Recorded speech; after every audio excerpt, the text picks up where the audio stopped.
A happy and blessed Friday to you. I hope this month of April has been great for you so far. All praises to God who continues to lavish his mercies over us. Last week we started to look at the question that I said was the cry from the heart of many a husband. My wife has changed. She's become impossible to deal with. What can I do?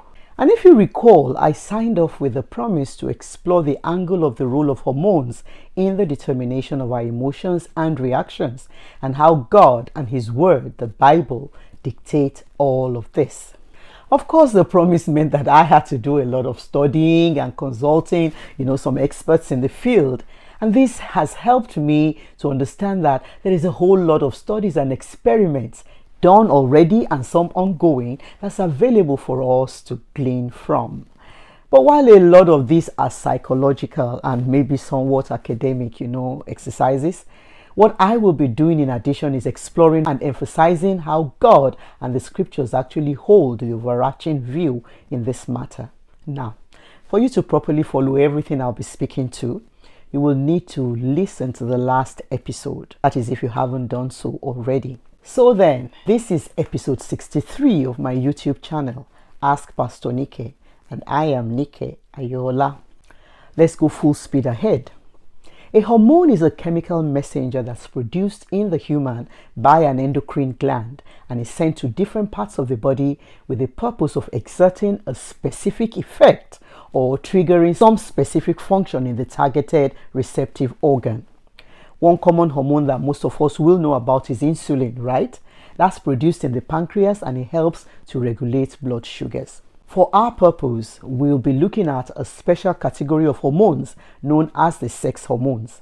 They are basically estrogen, androgen, progesterone, and a fourth one that I'll simply have to call by its acronym DHEA. It's a complicated name. Now, let me try and give some brief descriptions of each of these sex hormones for clarity's sake. Now, the first thing to keep in mind is that all human bodies make all of these hormones, except that they are in varying quantities depending on our sexes. So, while a female might have high quantities of a particular one and at a particular time, her endocrine glands still produce small quantities of the hormone that is dominant in the male, because its functions are also required for the female body. Let's start with estrogen. Like I mentioned a little while back, both female and male bodies have this hormone, but females create more of it, and you'll see why in a little bit. Estrogen is a pro-growth hormone whose main function is growth and development. It stimulates fat cells to grow and is a key component in reproduction. Estrogen is an integral part of the reproductive cycle of the woman. It runs her body's menstrual clock and keeps a healthy space for future conceptions. But this hormone, as well as the other ones we'll be looking at, also impact the full function of our brains and our bodies. There are basically three types of estrogen.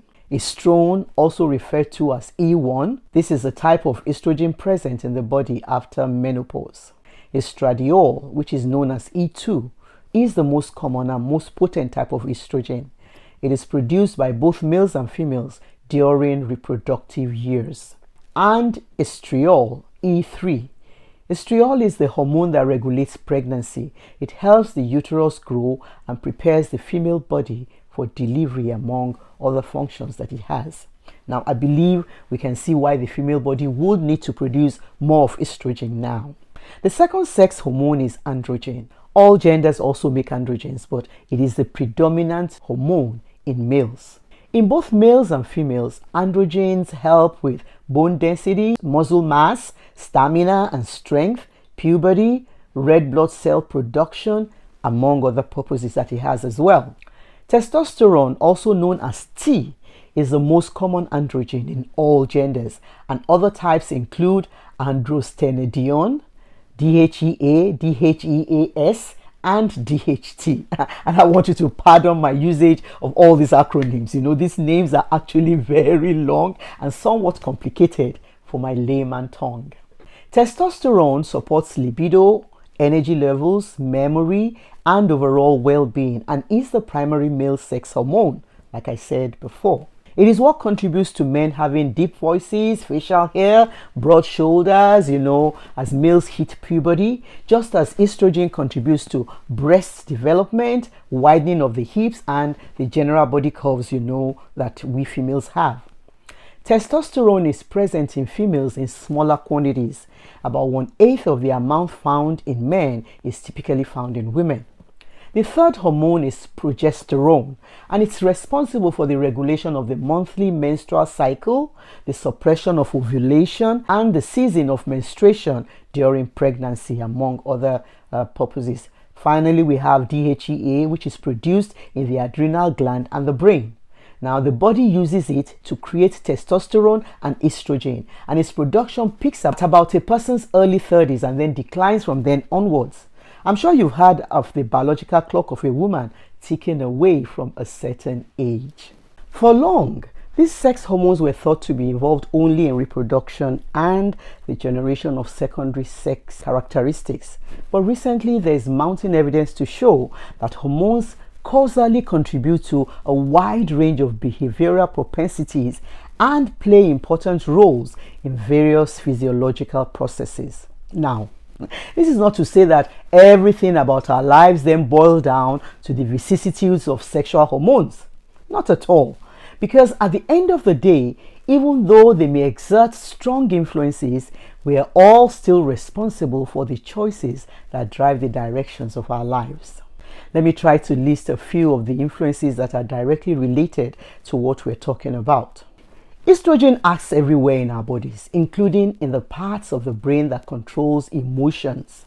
Women with high estrogen levels have a strong sensitivity to emotion and, can be easily moved by things. Some of these women may cry because of a commercial or fictional movies that they're watching, and some may find out that they are very anxious over someone else's emotional state. On the other hand, women with low estrogen may have bad moods, anger, resentment, aggression, and things like that. Estrogen is closely linked with the women's emotional well-being, and it has been shown that it can improve moods. So it's linked to mood disruptions that occur only in women. And I find this next result really telling. A woman's increased vulnerability to depressive disorders typically occurs between the beginning of puberty and the age of 55, in concert with estrogen levels. Oh, wow! What an eye-opener that is about pre- and post-menopausal women.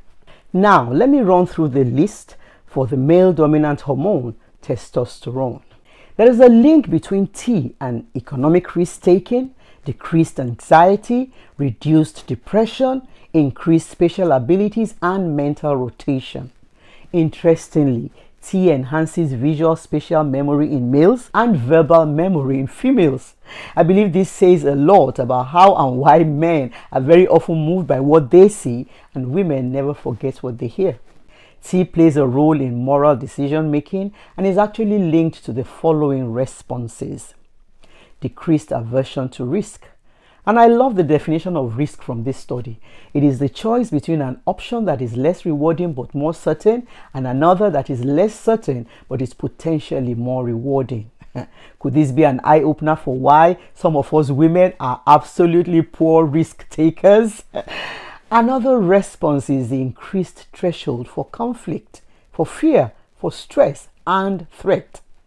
High T individuals are less sensitive to the emotionally salient nature of physical harm. And then, higher likelihood of making utilitarian decisions and a reduction of emotional responses when making tough social decisions.